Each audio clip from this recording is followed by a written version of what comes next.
A single sheet of paper cannot decide my future. A single sheet of paper cannot decide your future.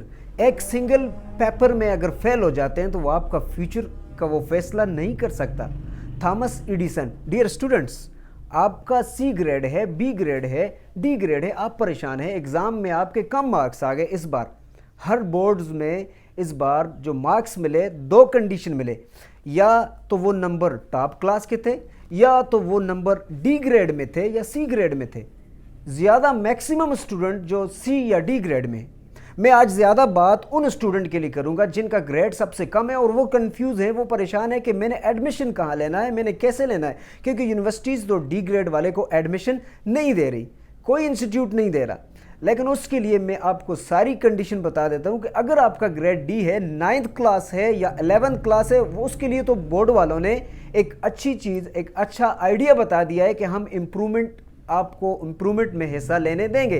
यानी first year वाला बच्चा और 9th वाला जो student होगा वो अपनी नेक्स्ट क्लास के एग्ज़ाम के साथ, 9th वाला 10 के एग्ज़ाम के साथ अपने पेपर इम्प्रूव कर सकता है थ्रू इम्प्रूवमेंट. और इम्प्रूवमेंट का ये प्लस पॉइंट होता है कि उसके आपके पुराने मार्क्स कम नहीं हो सकते. अगर ज़्यादा हुए तो आपको नई डीएमसी मिलेगी, नहीं तो पुराने नंबर उसी तरह रहेंगे. और फर्स्ट ईयर या 11th क्लास वालों का भी ये प्लस पॉइंट है कि आपको भी इम्प्रूवमेंट की इजाज़त दे दी गई है. आप अपने मार्क्स क्लास 12th का जो एग्ज़ाम होगा उसके साथ इम्प्रूव कर सकते हैं, इम्प्रूवमेंट में अप्लाई कर सकते हैं. उसमें आपके मार्क्स कम होंगे तो कोई मसला नहीं होगा. इम्प्रूवमेंट है, क्वाशमेंट नहीं है. यानी इस बार क्वाशमेंट नहीं दी गई बोर्ड वालों ने, आपको इम्प्रूवमेंट का एक पॉइंट दे दिया है, आप इम्प्रूवमेंट इजीली कर सकते हैं. तो उसके बाद हम ये बताते हैं डी ग्रेड वालों को, सी ग्रेड वालों को, कि आपने परेशान बिल्कुल भी नहीं होना. थॉमस एडिसन का जो मशहूर प्रोवर्ब मैंने आपको बताया कि वो कहता है कि a single sheet of paper can not decide my future. अब एक सिंगल पेपर में अगर आप फेल हो जाते हैं तो थॉमस एडिसन जो है वो उसके बारे में मशहूर है कि वो 1000 बार एग्ज़ाम में फेल हुआ है. 1000 टाइम्स वो फेल होता है, फिर भी उसकी 10 से ज़्यादा इन्वेंशन है. सबसे बड़ी इन्वेंशन जो आपके घर में लाइट बल्ब जो लगा होता है, वो बल्ब इन्वेंट करने वाला थॉमस एडिसन है. रिकॉर्डर उसने बनाया. कैमरा जो आपने देखा, फोटो कैमरा उसने बनाया.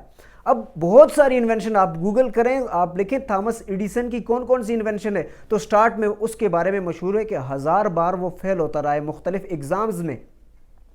अब न्यूटन की बात करें तो न्यूटन भी बहुत बार फेल हुआ. न्यूटन भी कई बार फेल होता है. और आगे जाके आज जो न्यूटन के लॉज आप पढ़ते हैं, फिज़िक्स या साइंस, हम न्यूटन के बगैर पढ़ नहीं सकते. फोर्स की यूनिट न्यूटन है, वेट की यूनिट न्यूटन है, न्यूटन लॉज हैं. कौन से लॉज हैं? न्यूटन को हम छोड़ ही नहीं सकते. 16वीं सदी में कार्पस्कुलर थ्योरी न्यूटन ने पेश की. अब आइंस्टाइन की तरफ आते हैं तो आइंस्टाइन भी स्टार्ट में 4 साल में उसका तो वो बातें भी नहीं कर सकता अच्छी तरह. अब 16 साल का जब हुआ तो उसको जब एडमिट किया गया जिस स्कूल में 16 साल के लिए वो टेस्ट देने गया, तो उस टेस्ट में वो फेल हो गया. एंट्री टेस्ट उसने फेल किया. आज आप देखें तो आइंस्टाइन, एटम बम बनाने वाला कौन है? आइंस्टाइन है. आइंस्टाइन के बगैर साइंस आपकी इनकम्प्लीट है. फिजिक्स में वो है, केमिस्ट्री में वो है, मैथ में आइंस्टाइन है. यानी आप अगर देखें तो बहुत सारे ऐसे साइंटिस्ट, ऐसे लोग हैं जो स्टार्ट में फेल होते रहे. 100 बार, 1000 बार वो फेल हुए, लेकिन उसके बावजूद वो हिम्मत नहीं आ रहे. आप भी डियर स्टूडेंट्स, अगर आपके मार्क्स कम आ गए, सी ग्रेड है, डी ग्रेड है, तो आपने परेशान नहीं होना. आपने बिल्कुल भी परेशान नहीं होना. 1 साल अगर आपका ज़ाया भी होता है, लेकिन दिल से पढ़ें. मेरी ये रिक्वेस्ट है कि आप दिल से पढ़ें, नकल के चक्रों में न पढ़ें.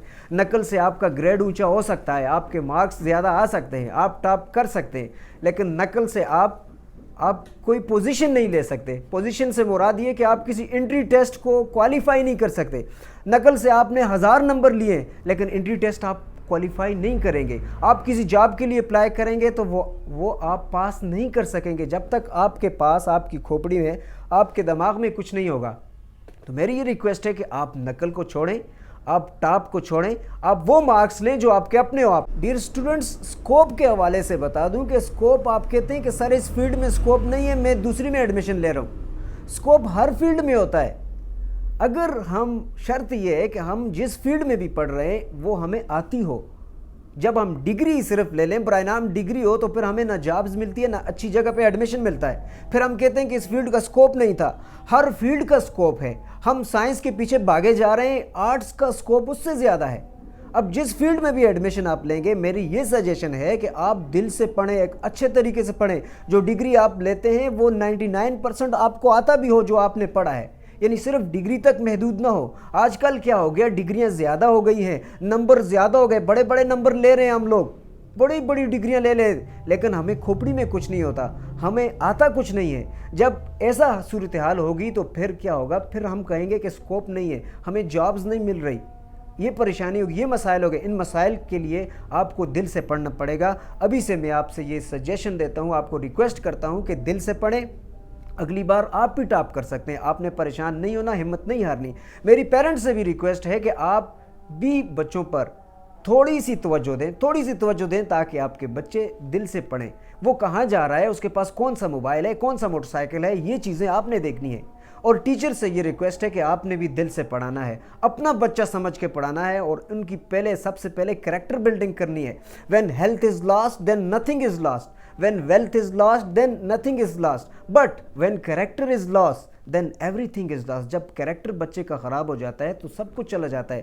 تو ٹیچر سے یہ ریکویسٹ ہے کہ سب سے پہلے اس کی کریکٹر بلڈنگ کریں، اس کی موٹیویشن کریں تاکہ وہ بچہ پڑھ سکے۔ Thank you.